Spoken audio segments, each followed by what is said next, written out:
With the challenges brought on for college football by the pandemic, it underscored the need in the eyes of many for the players to have a larger voice in the decisions that were made about whether they played and about their future. Pleased to be joined by a terrific panel to talk about the prospects of players organizing. Rod Gilmore and Joey Galloway, my colleagues here at ESPN, are here, along with Michigan defensive back Hunter Reynolds, who was instrumental in both the Big Ten unity movement and the college athlete unity movement that expanded beyond the borders of the Big Ten. So, Hunter, tell me what you think would be the biggest benefit to college athletes organizing and having a, for lack of a better way to put it, a voice at the table.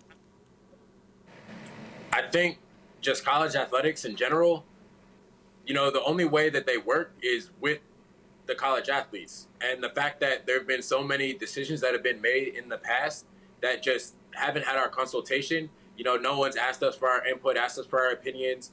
And as a result, just a lot of the concerns that we athletes have kind of, you know, gone unnoticed and unheard. Rod, how would it work? How would it most effectively work to represent a diverse group of interests that might be a little different in the Big Ten than it is in the Big 12 or the SEC? Well, Rece, this has been coming for a long, long time, and the NCAA has no one to blame for itself for players organizing. I mean, we've seen these issues for a while. Players complained about food, about pay, and courts really stepped up and got them those things. Now, we've had some little incidents in the past. Northwestern tried to create a union. We saw Missouri talk about a boycott back in 2015. And now these players have rallied around health and safety with the Pac-12 and the Big Ten.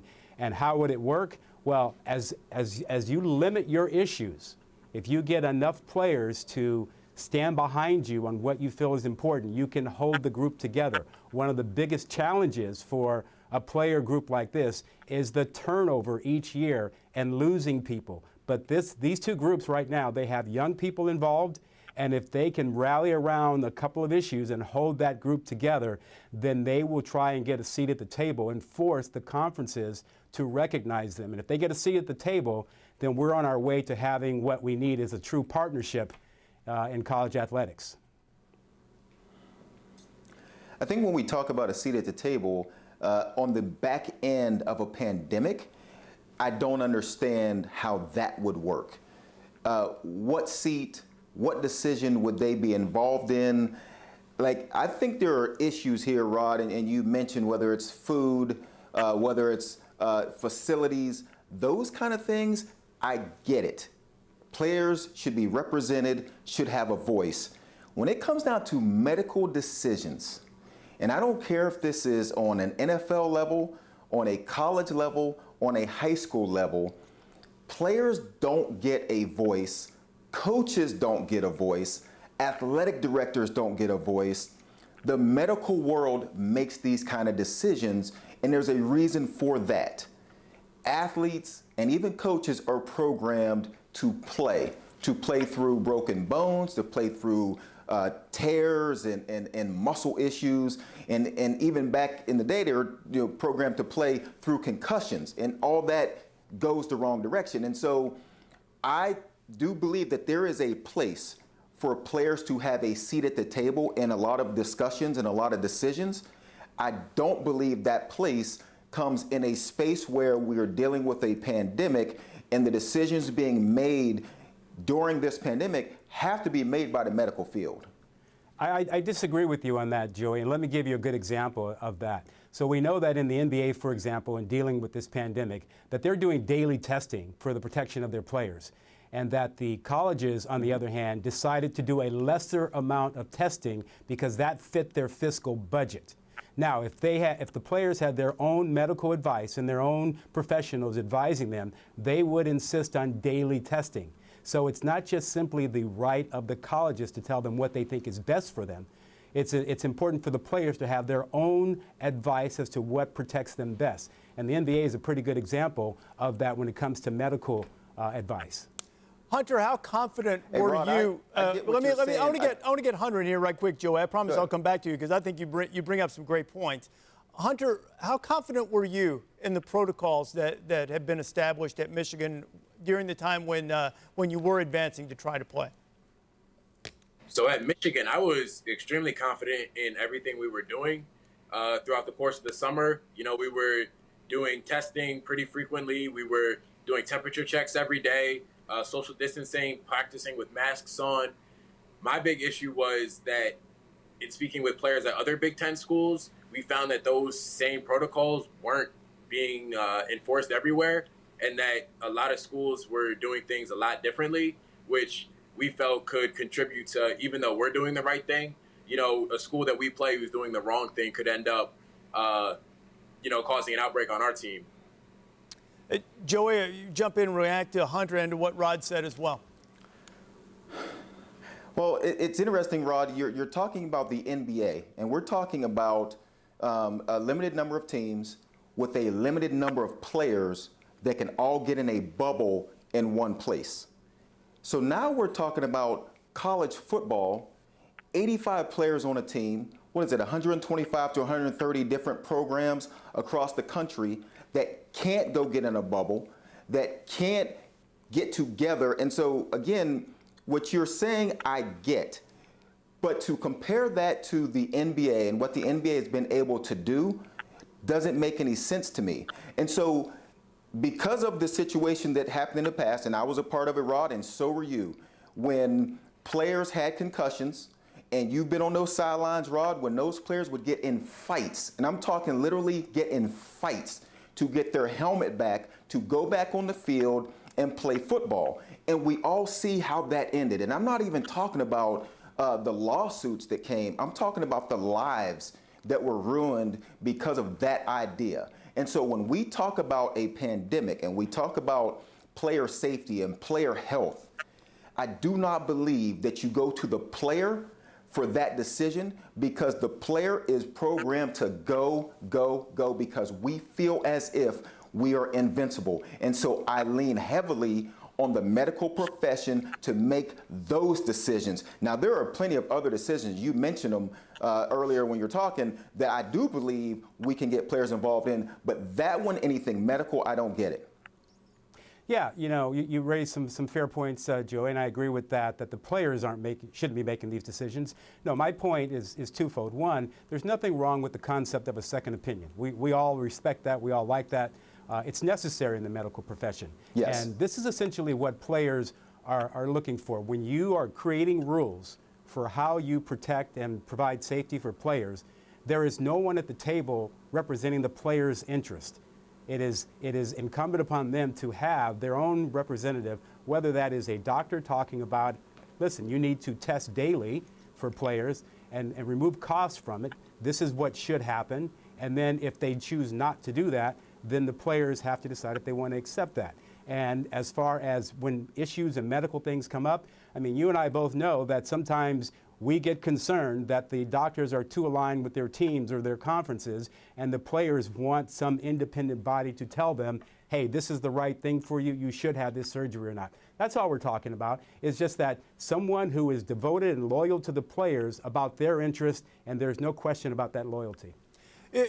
I hear what you're saying, and Rod, we all know examples of that anecdotally, historically. I do think that by and large, that the administrators and the medical staff do have the best interest of the players at heart. I don't think they're operating with callous disregard for their health and well-being. Absolutely. So Absolutely. Hunter, I would like to ask you, how would you find the confidence in the people that would represent you? Because if there is someone who's going to sit at the table and give the players a voice, obviously those people have to change because a college football player's career is 4 or 5 years.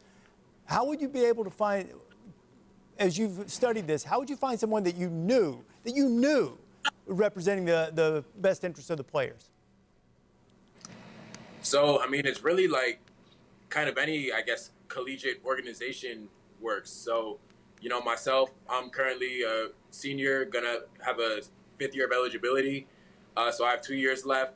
But, you know, there are players who I'm close with who are freshmen and sophomores right now who, you know, also have an interest in, you know, using their voice and speaking up for what they believe in. So, you know, it's just kind of about passing the torch to the next person and, you know, creating something that's really just long lasting. Rod, you've counseled and really thought a lot deeply about all of this.